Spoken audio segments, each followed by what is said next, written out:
The show for today, the topic is the death of Osama bin Laden and the future of Al-Qaeda.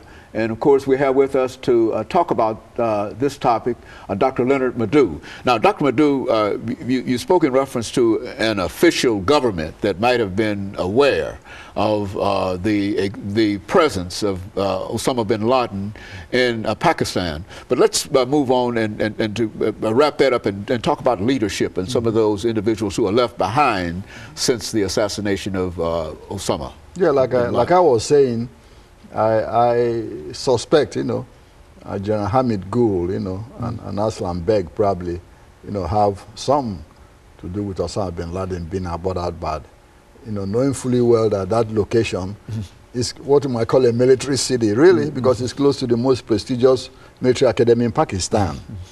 So they must have known something happening and well felt that it might be safe for them to, locate in that particular city, knowing that, well, Americans or nobody can come over here because it's just close to a whole lot of military installations. It'll be the last place anybody would suspect. Especially when they're looking for him in the mountains. That's correct. that he would be in. That was why probably he didn't have any security in the house and all that. Felt it was safe. Completely. It was literally a safe house. Exactly. It was literally a safe house, so no security and nothing. He was well protected. He felt that way, and nobody. So, but eventually, this happened. Now the question is, who is going to succeed, Osama bin Laden? At the moment, there are three important personalities, and of course, number one is Ayman al-Zawahiri. Zawahiri has been, his deputy for long. And remember, initially I said both of them, pulled their forces together to form Al-Qaeda. Zawahiri, has been the leader of the Egyptian, Islamic Jihad, for long. He was a surgeon in the Egyptian, army for a while, for about 3 or 4 years. A well-trained doctor. And at the same time, he was, one of those who, masterminded the assassination of President Anwar Sadat in 1981. Oh, yeah, while Lieutenant Ahmed, Islambouli was the man who officially fired the shot that killed Sadat. But he was Zawahiri and Zumor were the key, members of that cell that planned the assassination of President Anwar Sadat. Now, before Zawahiri was arrested, tried and sentenced to 3 years in prison, which he served and then left. So one of his, key inspirations was from Sheikh Omar Abdul Rahman, the blind sheikh, you remember? I remember. Yes, exactly. He was one of those, those who motivated Ayman al-Zawahiri. So Zawahiri is number one, to take the lead in replacing, bin Laden.